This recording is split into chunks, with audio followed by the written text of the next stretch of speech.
Hello viewers, हम पढ़ रहे हैं कक्षा 9वीं गणित विषय का ब्रिज कोर्स। और आज हम इसमें करेंगे पेज नंबर 7 का जो कार्यपत्रक 2 है वह है, और पेज नंबर 8 भी करेंगे। तो पेज नंबर 7 और 8 के कार्यपत्रक आज के वीडियो में हम करने वाले हैं। तो शुरू करते हैं। प्रश्न नंबर पहला है, रीटा ने 350 ग्राम बर्फी रेखा को और 225 ग्राम बर्फी रुचि को दी। तो बताए रीटा ने कुल कितने ग्राम बर्फियां बांटी। तो कुल बताना है हमें, कुल मतलब यहाँ योग करना है। तो कुल किस किस का होगा। रीटा ने रेखा को बर्फी दी इतने ग्राम और रुचि को भी बर्फी दी इतने ग्राम। तो इन दोनों का कुल करना हमें, मतलब 350, ठीक है, 350 ग्राम और 225 ग्राम। 225 ग्राम इन दोनों को जोड़ देंगे तो हमें पता चल जाएगा कि रीटा ने कुल कितने ग्राम बर्फियां बांटी। तो इन दोनों को योग कर देंगे। 0 और 5 जोड़ेंगे तो 5 ही आएंगे।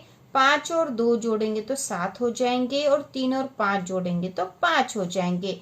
तो 575 ग्राम इसका उत्तर आएगा। तो रीटा ने कुल 575 ग्राम बर्फियां बांटी। तो हम यहाँ उत्तर भी लिख सकते हैं, रीटा ने कुल 575 ग्राम बर्फियां बाटी। इसके बाद अगला प्रश्न है, सोनू सुबह लंबी सैर पर गया। वह 14 किलोमीटर साइकिल से और 1.5 किलोमीटर पैदल चला। तो बताए सोनू ने कुल कितनी दूरी तय करी।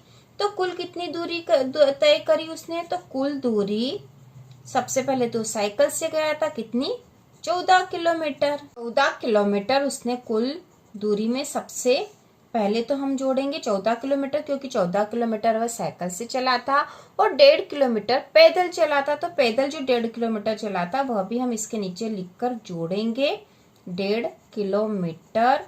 अब यहाँ पर क्योंकि एक जो है इकाई के स्थान पर है और यहाँ पे 4 इकाई के स्थान पे है, इसलिए हमें इकाई के वाली संख्या को इकाई वाली संख्या के नीचे ही रखना पड़ेगा। अब यहाँ दहाई के स्थान पर कुछ भी नहीं तो यहाँ 0 लिख देंगे। और यहाँ पे 14 जो है इसके पीछे हम दशमलव करके 0 लिख सकते हैं, ठीक है। तो अब इसको जोड़ देंगे, 0 और 5 जोड़ेंगे तो 5, यहाँ दशमलव लग जाएगा, 4 और 1 5 हो जाएगा और ये 1 का 1 आ जाएगा और ये हो जाएगा किलोमीटर। तो कुल 15.5 किलोमीटर पैदल चला था सोनू। तो यहाँ हम आंसर लिख देंगे, सोनू कुल 15.5 किलोमीटर दूरी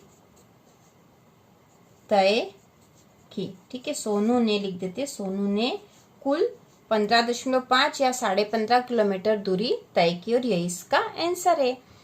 इसके बाद अगला प्रश्न नंबर 3 है, एक दुकान में शर्ट की कीमत 400 और पैंट की कीमत 650 रुपए है। तो बताया पैंट और शर्ट की कुल कितनी कीमत होगी।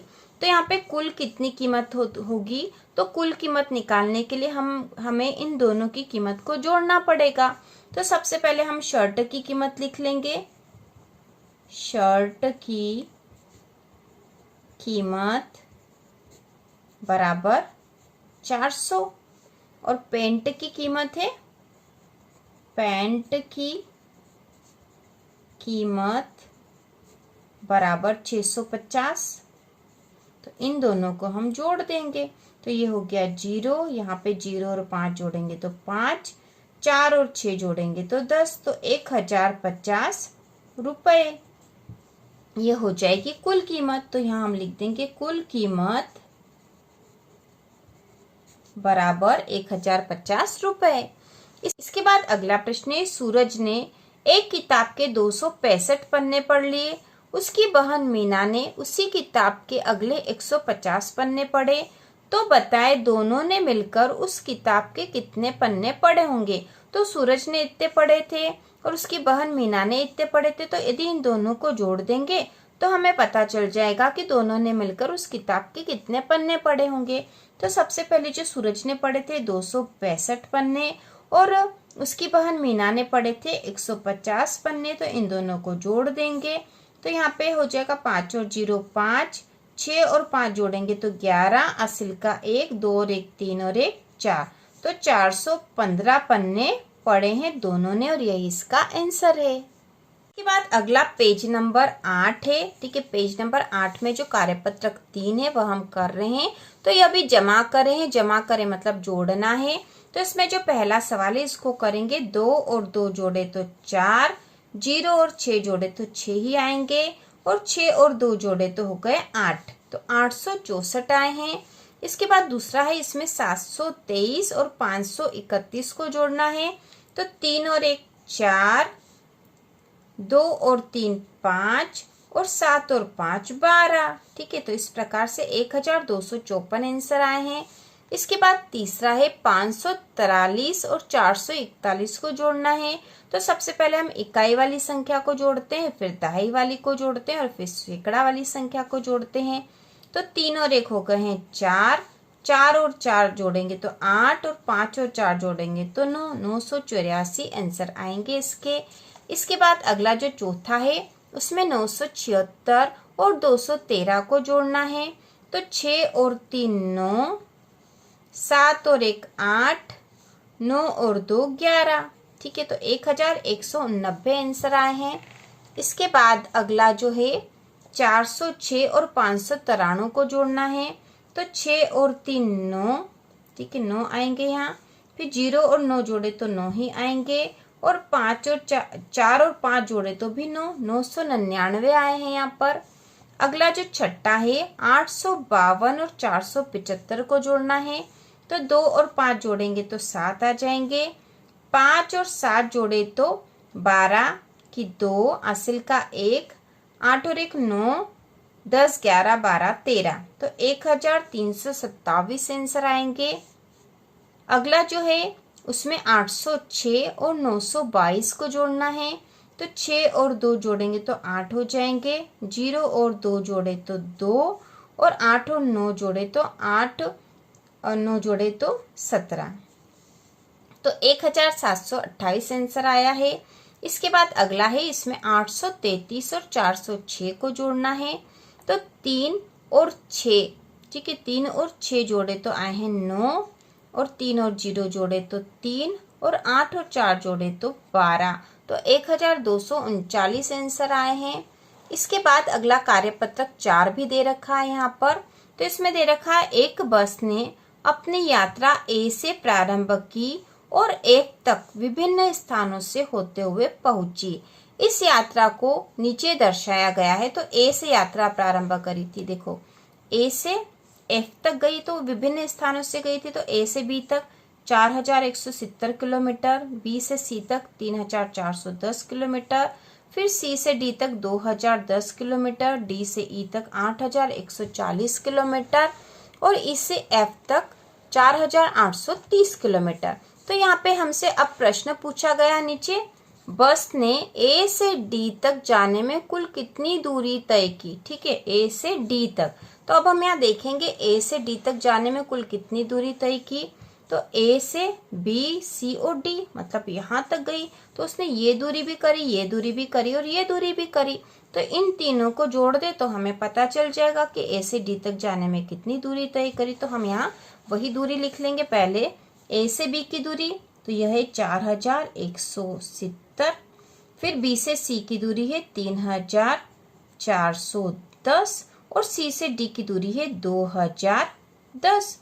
इन तीनों को जोड़ देंगे तो यहाँ पे हो गए हैं 0, ठीक है जोड़ देंगे 0, 7 और 1 8 और 1 9, और यहाँ पे 1 और 4 जोड़े तो 5, और ये 0 है तो 5 ही आएंगे, और 4 और 3 7 8 9, तो 9590 किलोमीटर। ठीक है, ए से डी तक की दूरी हो गई 9590 किलोमीटर। इसके बाद अगला प्रश्न है कि ए से ई तक जाने में बस ने कुल कितनी दूरी तय की। ठीक है, ए से ई तक जाने में, अब यहाँ पे देखो ए से बी, सी, डी और ई तक जाने में कितनी दूरी तय की। तो हमने ए से डी तक कितनी दूरी तय करी तो गिन लिया था। अब उसमें यदि ये भी जोड़ देंगे तो हमें ए से ई तक की दूरी पता चल जाएगी। तो देखो ए से डी तक उसने कुल कितनी दूरी तय करी थी, ये वाली। ठीक है, हम इन तीनों को भी जोड़ के इसको जोड़ सकते हैं साथ में, या फिर ये जो जोड़ आया इसी में इसी को जोड़ ले, है ना। तो ए से डी तक की दूरी तो हमने निकाल ली है, तो हम लिख देंगे 9590, ये ए से डी तक की दूरी है।